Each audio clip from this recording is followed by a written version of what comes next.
Hey y'all, welcome to the channel. Today we're checking out asking the most Brexit place in Britain if they regret it. Politicians, they're just, coked up posh boys that think they can run the entire planet, and it's just like, what? Coked up posh boys. Yes. Oh wait, I'm sorry. Are you happy? What do you say? And it's just like, what? Did you vote to leave? Yes. Are you happy with how Brexit has gone? No. If you want to come and work in our country and we need you, come. If you don't, if you're here for a payment holiday and benefits, then don't come. I don't know if you know this, but Boston had the highest proportion of Leave voters in the UK. Okay. Does that surprise you? Not really, no, to be honest. Where is Boston, UK? Does America have any original city names? Yes, we do. Okay. Hey, hotels are like $80 a night. That's pretty damn good. All right. Now I know what we're talking about. I don't really know a lot about Brexit. I know the basics, and I've learned from the comments on some other videos on my YouTube channel that a lot of people are disappointed with it. Let's see. Would you want to go back into the EU? Absolutely, yeah. I didn't really want to come out. I'm very much a Europhile anyway. It was only my ex-wife. And the idea that Turkey would come into the EU and then we'd be loused out with thousands of Turks. I got no problem with Turkish people. I love Turkish people. But to have all of my wife's family coming over, oh no. I vote. So he was afraid that Turkey would also join the EU and then his in-laws could just come over anytime they wanted. It's a personal issue for this man. I get it. Oh no. I voted to leave Europe, and I recognise the direction it was going in, and it's authoritarian. So my other half, he's a farmer. He wanted to remain because there was lots of gifts available to farmers in terms of subsidies. I'm a business owner and I wanted to leave. I wanted to take back control of immigration. And actually, ironically, neither of us voted. We were lying in a field in Glastonbury. And we had this conversation that he was one way and I was the other. And therefore, we cancelled each other out. So therefore, it was okay that we hadn't voted because we were lying in a field in Glastonbury. So, but that's actually where logical. we are on that situation. Why did you vote to leave? I've got an ex-missus who's Turkish, and I was rather afraid that we'd have all the Turks over here. And an ex-missus who's completely bonkers is quite enough, thank you. The 1,000 a day perhaps coming over in these dinghies. I know that I feel sorry for them because they're escaping from terrible times, but why do they go through so many countries to seek asylum in England when there's other countries there? Because it's an easy ride and the government's got to listen to us. I'm only one voice, but something needs addressing. It needs sorting out. You can't keep letting them come, putting them in hotels and paying thousands of pounds a week to house them, and then there's other poor people here what's from England, what's homeless, and they're laid on the streets. How does that work? Did you vote to leave the EU? No, I didn't. I didn't vote at all. What was it about the Leave movement that appealed to you? Well, how can I say? I suppose it's trying to look after your own and look after your people in the town. And when you look around the town, look at the murder rate around the town. You've only got to look, it's just, people need to start looking at this town. It's terrible, It's a place where I don't want to be anymore. I lived in the town all my life. I don't want to be in this town. Wow, this guy's watching his hometown just fall apart in front of his eyes and devolve. Well, that's why he voted to leave. Something needed to change. I think that's why, they say people vote for change, but sometimes the change they get is the opposite of what they want. It sounds like maybe Brexit was that. They all knew something needed to change, but this was the only option. But I think it's really big of these folks to realize that they made a mistake. I know in the United States, there are a lot of people who probably feel that way on certain issues, but they won't admit it and they won't say it in public or in an interview that they regret voting a certain way or having the political viewpoints that they once had. There's a lot of pride. Good for this guy. I don't want to be in this town. Because I personally believe everybody has the right to try and better themselves and bring their family along for the ride. If you want to come and work in our country and we need you, come. If you don't, if you're here for a payment holiday and benefits, then don't come. There's a lot of foreign people working in the hospitals because they want to work. The trouble is as well, a lot of the English don't want to work. They just want to sit there and claim benefits. It's too easy. You know what I mean? I've worked all my life in the building trade and I've grafted all my life. And that's how I've been brought up. But a lot of them, they just don't want to work.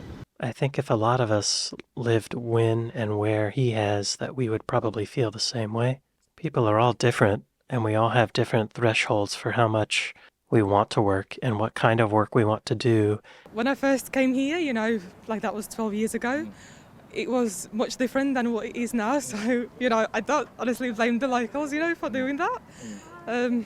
So, yeah, it doesn't surprise me at all. Where did you come from? From Latvia. From first, yes. When I was in school, I've heard, not to me personally, to other people, like go back to your own country. That was like, I think, how to say, that's what a lot of people said, to like foreign people. Now I can't really hear it that much, because even when you walk around Boston, all you do hear is foreign people rather than, She's from Latvia. Her accent is very English. So from her perspective, she's saying that when she first came to Boston, that she got told, go back to your country a lot. But now, because there's more foreign people in Boston, you don't really hear it as much. Did you vote to leave? Yes. Are you happy with how Brexit has gone? No. Why are you not happy about it? When you look at it, I didn't really look at it in depth. You look at the, how can I say, you lose your collective bargaining. I was duped really, I suppose. I jumped on that bandwagon of, let's get out and get... No, I was wrong. So you regret it? Oh yeah, 100%. Well, if I'm honest, I was a dispassionate leaver. And to be honest with you, that's because I kind of felt that you couldn't bring people with you.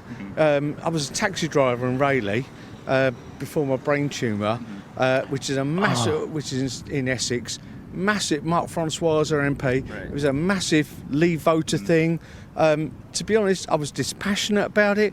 But 6 years later, we're still in a state where we've got a load of people who say, let's leave it, look at this smoking pile of rubble, isn't it great?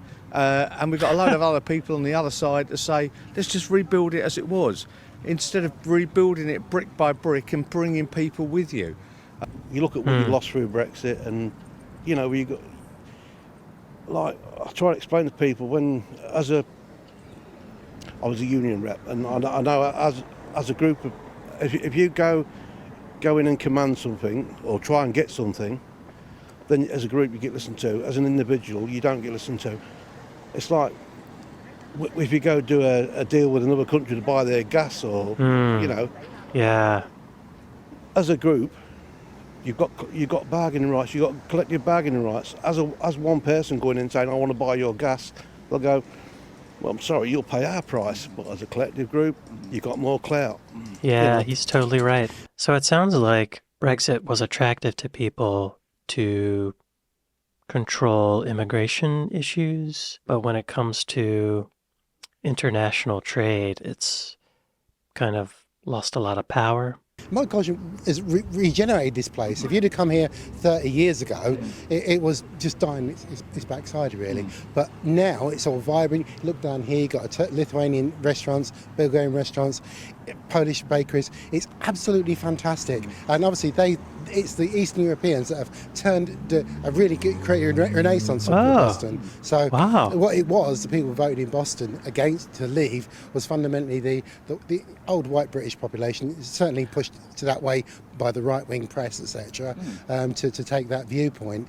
But it's not a general viewpoint. It's only on that majority of white English. And of course, bear in mind, this has been very much an agricultural area, and consequently not a highly intellectual area, where you've got all these other people coming in here taking all the jobs, because they're actually doing the jobs, and they're what's making this place is now. If it hadn't have been for the Eastern Europeans come here, the Boston would have physically died 20 years ago. It's absolutely fantastic what's happened now.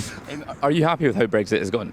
No, I don't think anybody's happy with how Brexit's gone. I think bear in mind mine was a particular reason and whatever, but as far as Brexit's concerned, it was ill thought out. It's led to all kinds of issues, especially with Northern Ireland.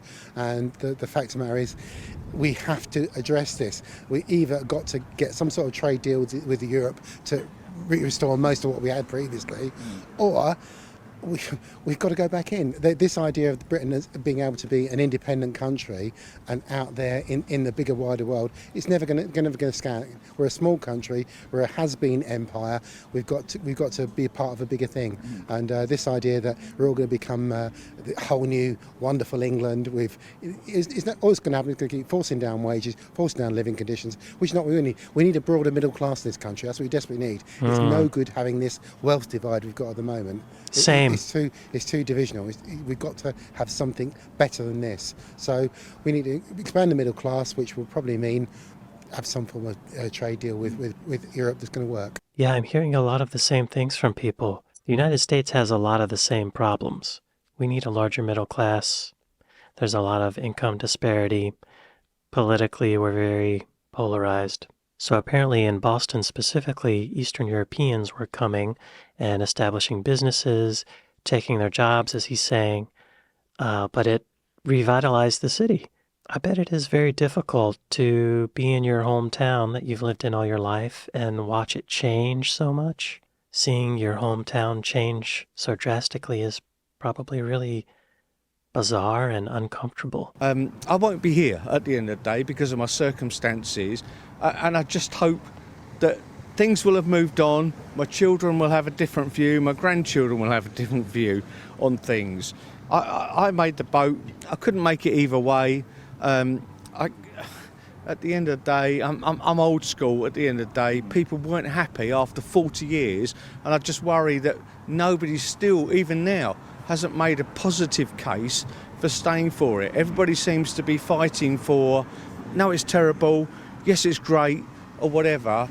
I kind of hope over the next 10 to 15 years we'll move a little bit further, building it brick by brick. Why don't we just move forward one step at a time and bring people with you at every step of the way? I don't know, to be honest with you. It won't be my decision. I don't have to live with it. I voted leave because I didn't think it would have a great effect on me, and to be honest, it hasn't. So I think this man has a terminal illness because he keeps alluding to the fact that he won't be around much longer. But what I'm getting from him is that things are very polarized and people tend to be either totally for Brexit or totally against it, and no one is really assessing the way things are at the moment. And like he's saying, building it brick by brick or just starting from the bottom and fixing the fundamentals of how things are arranged. And he also said bringing people along. And I think this guy's I think he has a very unique perspective and probably a lot of wisdom that I like this guy. I hope he's doing all right. What's something that would really improve people's lives in Boston? Smiling. I'm going to go completely off the bat. Smiling, being nice to each other, stop attacking That each goes other, a long looking way. for common goals. Yeah.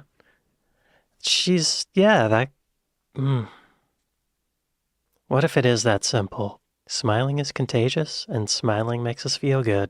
It releases stuff in our bloodstream that makes us happier.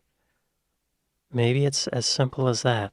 There was a study I read about. I didn't read the actual study. I read an article about the study. What did the study say? I don't remember exactly how they did it, but they found that one of the main reasons for depression was not being acknowledged by your community. And they found that someone saying hello to you on the street makes a huge difference in a person's mental health. But on top of that, a smile, even better. But I get it. As soon as I get in my car and I start driving somewhere and someone pulls in front of me and I didn't expect it, I get angry immediately. Even if it was unintentional, the other person didn't see me or it was a mistake or it even wasn't that they didn't cut me off that much. It's like my impulse is just, screw you, man. Anyway, really interesting. What I'm hearing from most of these people is that they want immigration protections from being an independent country, but they don't want the economic impacts of being an independent country. How do you have both? I don't know. The immigration does impact the economics as far as people coming over and working. It's complicated, y'all. I don't know. Maybe it is as simple as smiling at each other. Really interesting video. Thank y'all for recommending this video. Thank y'all for watching, and I'll see you next time. Later.